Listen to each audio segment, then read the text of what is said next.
In a move which has stunned global capitals and jolted diplomacy, the United States has announced the capture of Venezuelan President Nicolas Maduro following military action.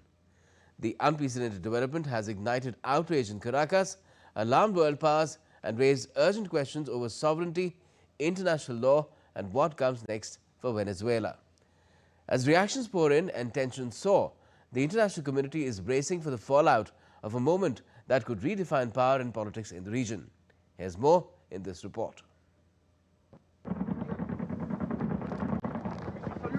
Geopolitical fault lines in the Western Hemisphere have erupted. Months after a bitter standoff marked by accusations of narco-trafficking and illegitimacy, the United States carried out a stunning operation in Venezuela. Posting on a social media platform, Donald Trump declared that Nicolas Maduro had been taken into U.S. custody. Trump wrote, "The United States of America has successfully carried out a large-scale strike against Venezuela and its leader, President Nicolas Maduro, who has been, along with his wife, captured and flown out of the country." Hours later, the Trump administration said Maduro and his wife, Celia Flores, would face what it called the full wrath of American justice on charges related to drugs and terrorism. Attorney General Pamela Bondi posted on X that Maduro and his wife, who were earlier removed from Venezuela by the U.S. military, according to Washington, will soon face the full wrath of American justice on American soil in American courts. Caracas, however, says it has no clarity on the fate of its leader. In the face of this brutal situation and in the face of this brutal attack, we have no knowledge of the whereabouts of the President Nicolas Maduro and the First Lady Celia Flores. We demand from the Donald Trump government immediate proof of life for President Maduro and the First Lady.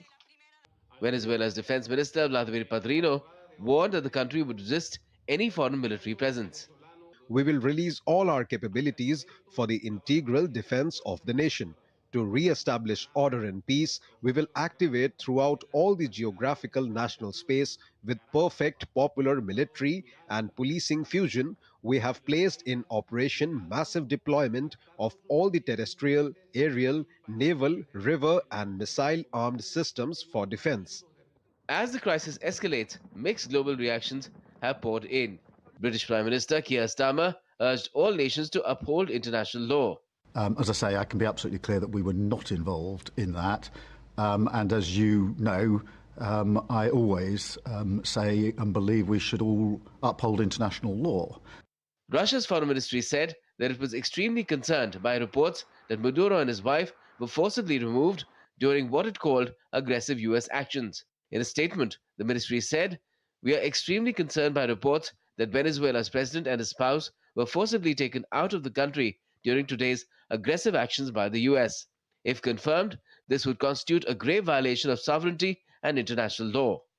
Other Maduro allies like China, Iran and Cuba also condemned the attack. On the other hand, European Commission President Ursula von der Leyen said the European Union stands with the people of Venezuela and supports a peaceful, democratic transition. Meanwhile, Argentine President Javier Milei, a key US ally, openly hailed Maduro's arrest. He wrote, "Freedom moves forward, long live freedom, damn it." With leaders detained, borders tense, and diplomacy strained, the world is now watching closely, asking whether this marks a turning point for Venezuela or the beginning of a far more dangerous chapter. Bureau Report, DD India.